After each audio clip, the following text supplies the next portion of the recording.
Lotus reality and agro farming వారు premium farm land projects మన పొలం ఫేజ్ 1, 2 మరియు 3 కంప్లీట్ చేసుకొని మన పొలం phase 4 Wasar village at Narayana Khed లో ఆగస్టు 15 ఇండిపెండెన్స్ డే రోజు గ్రాండ్ లాంచ్ చేయడం జరుగుతోంది. లాంచింగ్ మరియు ఇండిపెండెన్స్ డే సందర్భంగా 5 గుంటాస్ ల్యాండ్ అవుట్ రేట్ లో బుక్ చేసుకున్న వారికి 1,50,000 రూపాయల డిస్కౌంట్ తో పాటు 2 గ్రాముల గోల్డ్ ఫ్రీగా ఇస్తున్నారు. పూర్తి వివరాలకు సంప్రదించండి. ఓం శ్రీ మహాగణాధిపతియే నమః. ఓం శ్రీ మాత్రే నమః. ఇప్పుడు మనకి ఆశ్వేజ మాసం స్టార్ట్ అవుతోంది. గణపతి నవరాత్రులు పూర్తయినాయి. నెక్స్ట్ అక్టోబర్ నెలలో అక్టోబర్ 3వ తారీఖు నుంచి ఆశ్వేజ మాసం మొదలవుతుంది. అశ్విని నక్షత్రం పౌర్ణమి రోజు ఉన్న మాసం ఆశ్వేజ మాసంగా పిలుస్తాము.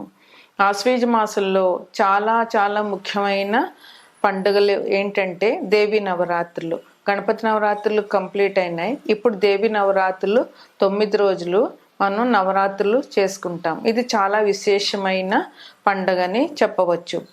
నవరాత్రులు యాక్చువల్గా 4 ఉంటాయి. 1 శ్యామలా నవరాత్రులు, 2 వసంత నవరాత్రులు, 3 వారాహి నవరాత్రులు, 4వది దేవి నవరాత్రులు. ఇది విశేషంగా అన్ని రాష్ట్రాల వారు మ్యాక్సిమం చాలా వరకు చేసుకుంటారు. ఈ దేవి నవరాత్రుల ప్రాముఖ్యం చెప్పడం ఎవరి తరం కూడా కాదు. ఈ ఆశ్వేజం అక్టోబర్ నెలలో మనకి చాలా ముఖ్యమైన పండుగలు వచ్చాయి. అక్టోబర్ 2వ తారీఖుని గాంధీ జయంతి. ఆయన జాతిపిత, మన దేశానికి ఎంతో సేవ చేశారు. మన స్వాతంత్రం రావడానికి ముఖ్య కారకుడు గాంధీ మహాత్ముడు.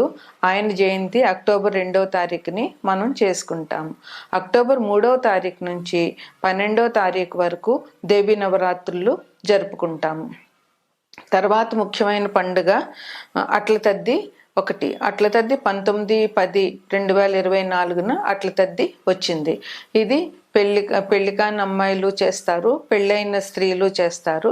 అట్ల తద్ది నోములు చాలా ముఖ్యంగా ఉంటాయి. పునిస్త్రీ తను ఉండడానికి పసుపు కుంకాలు కలకాలు నిలవాలి అని అంటే అట్ల తద్ది నోములు ఆడపిల్లలు చేసుకుంటారు. తరువాత నరక చతుర్దశి. అది 30/10/2024 నరక చతుర్దశి అయింది. ఆ రోజు తలస్నానం చేసి దీపాలు మొదలు పెడతారు. లక్ష్మీ పూజ ఆ రోజు సాయంత్రం లక్ష్మీ పూజ చేస్తారు విశేషంగా. మరుసటి రోజు 31/10/2024 దీపావళి. దీపావళి అంటే అందరికీ తెలిసిందే. పిల్లలకి పెద్దలకి అందరికీ కూడా చాలా ముఖ్యమైన పండుగ. అక్టోబర్ నెలలో వచ్చే ముఖ్యమైన పండుగలు ఇవి. ఈ ఆశ్వేజ మాసం అంటేనే అమ్మవారని చెప్పవచ్చు. ఈ ఆశ్వేజ మాసంలో ఈ అక్టోబర్ నెలలో మన 12 రాసులకి అంటే 12 రాసుల వారికి ఎలాగుంటుంది, 12 నవరాత్రుల్లో ఏ అమ్మవారిని ఏ రాశి వారు పూజించితే ఏం ఫలితాలు వస్తాయి అనేది నేను ఇప్పుడు చెప్పదలుచుకున్నాను. ముందుగా మేషరాశి. మేషరాశికి అధిపతి కుజుడు. ఈ మేషరాశిలో అశ్విని 4 పాదాలు, భరణి 4 పాదాలు, కృత్తిక 1 పాదం ఉంటాయి. అంటే ఈ 3 నక్షత్రాల్లో పుట్టిన వాళ్ళు మేషరాశి కింద చెప్పవచ్చు. మేషరాశి వారికి ఈ మాసంలో బాగానే ఉంటుంది. చాలా గొప్పగా ఉండకపోయినా ఎటువంటి అసౌకర్యం లేకుండా హాయిగా ఆనందంగా గడుపుతారు. ఉద్యోగం చేసే వాళ్ళకి విదేశీయానం ఉండే అవకాశం ఉన్నది. ఉద్యోగంలో ప్రమోషన్స్ ఉంటాయి. ఉద్యోగంలో అధికారుల ప్రశంసలు దొరుకుతాయి. ఉద్యోగస్తులకి ఈ ఆశ్వేజ మాసంలో ఈ అక్టోబర్ నెలలో చాలా బాగుందనే చెప్పవచ్చు. పెళ్లి కాని యువతి యువకులకి పెళ్ళిళ్ళు అయ్యే అవకాశం ఉంది. అందువల్ల పెళ్లి సంబంధాలు చూసుకోవడం, తద్వారా సంబంధాలు కుదుర్చుకోవడం చేయవచ్చు నిరాటంకంగా. సలహాలు అవసరం. సలహాలు మీరు ఈ రాశిలో వారు సొంతంగా నిర్ణయాలు తీసుకోకుండా ఎవరిదైనా బంధువులది కానీ మంచి స్నేహితులది కానీ వారికి నమ్మకమైన వారి నుంచి సలహాలు తీసుకుని ఏదైనా పని చేయడం చాలా అవసరం. ఇండిపెండెంట్గా వాళ్ళంతట వాళ్ళు ఆలోచించి ఏ పనులు చేయొద్దు. ఈ ఈ ఈ నెలలో వాళ్ళకి అలా చేస్తే కలిసి రాదు. అందువల్ల విజ్ఞుల సలహాలు తీసుకుని వారు ఏ కొత్త కార్యక్రమం అయినా మొదలు పెట్టడం, ముఖ్యమైన విషయాల్లో నలుగురు సలహాలు తీసుకోవడం, తర్వాత ఆలోచించడం చాలా అవసరం ఈ నెలలో. వీరికి అన్ని పనులు సకాలంలో పూర్తి చేయగలుగుతారు. ఏ పని పెండింగ్ ఉండే పరిస్థితి లేదు. ఏ పని మొదలుపెట్టినా జాగ్రత్తగా చేయగలుగుతారు. ఆశించిన ధనం కంటే ఎక్కువ ధనమే వీరికి ఈ మాసంలో లభిస్తుంది. సమాజహితకరమైన పనులు చేస్తారు. సమాజహితకరమైన పనులు అంటే మనం అమ్మవారి దగ్గర సేవ చేసినా అది సమాజం కోసమే. ఎందుకంటే మనం బయట పందిట్లో దేవుణ్ణి పెట్టామంటే అది ఆ కాలనీకి సంబంధించినది. ఆ కాలనీలో మన పూజలు చేసినప్పుడు ఆ కాలనీలో జనులందరికీ కూడా సుఖ సౌఖ్యాలు దొరుకుతాయి. వ్యాపారులకి కూడా ఈ మాసం చాలా బాగుంది. ధనప్రాప్తి దొరికే అవకాశం ఉంది. ఏ వృత్తిలో వారికైనా కూడా ధనం పుష్కలంగా లభిస్తుంది ఈ మాసంలో.